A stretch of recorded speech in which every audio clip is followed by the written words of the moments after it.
Lesson 2 of this module is about quality communication, and I found this to be an essential lesson. You may have noticed already how much of this course is about the way we communicate. And that's because in worship leading there is so much communication going on. Things go well when we communicate well. In this lesson we're going to discover quality communication, culture building communication, cues and signals for on the day that you lead, and I have a communication survey for you at the end that will help you evaluate your communication with your team. This lesson is mostly for worship leaders, music directors, band leaders, and team leaders, but we cover something for musicians and singers as well. One of the best ways to respect your team is through quality communication. Quality isn't just about regularity. You can communicate often to no effect. Quality communication is the right information at the right time. Find out what your team needs from you to prepare. Find out how long they need to prepare for a Sunday. Remember, they're volunteers with families, jobs, and other commitments. This will give you an idea of what communication your team values and where you can improve. It also lets your team know that you value them and their time. Remember the bigger picture of shaping the culture of your team. Quality communication is culture building communication. Prepare something to share with the team, 5 minutes that will build a culture of worship. This of course depends on how you run your rehearsals.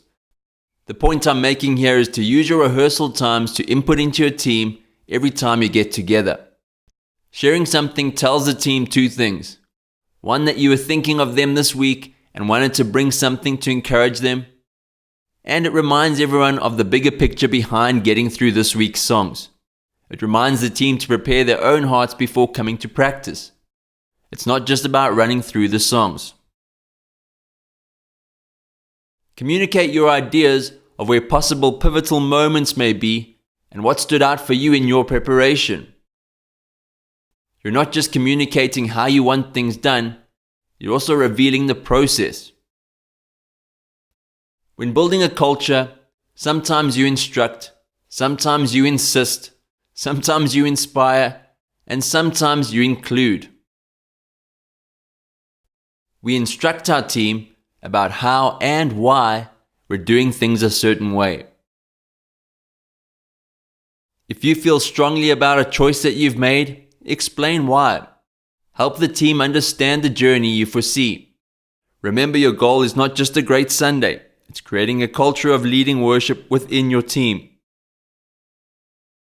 Sometimes you insist on something being done.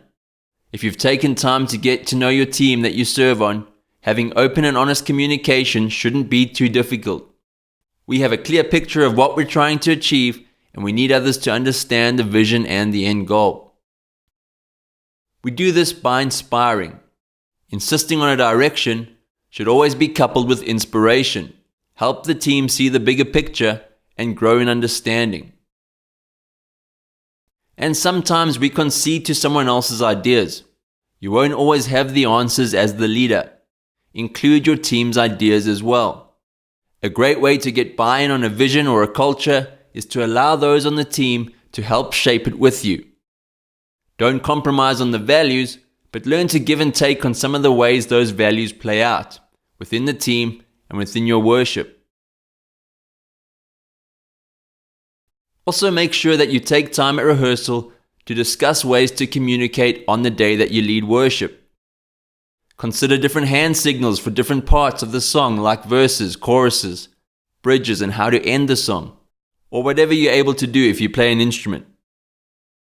Consider musical and vocal cues, or have the music director give vocal prompts via a mic that only the band can hear if you're using in-ears.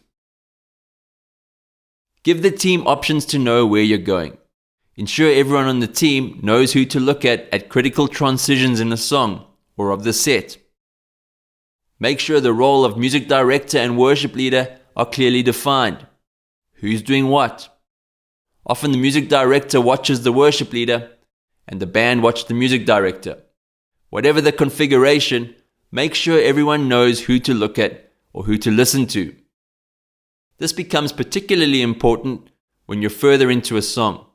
It's important that the band and the congregation know where you're going. If there's any doubt, communicate clearly where you're taking it. Clear and timely communication help us focus on the things that are important.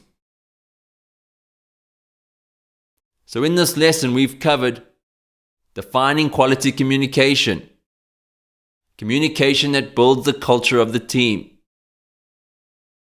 and cues and signals for leading worship. The personal application is for you to get feedback from your team on your communication. You can use the communication survey I've put together for you as a guide for the discussion, or have the team fill it out. We look at your communication as a worship leader in the next module as well, with the focus of maximizing participation.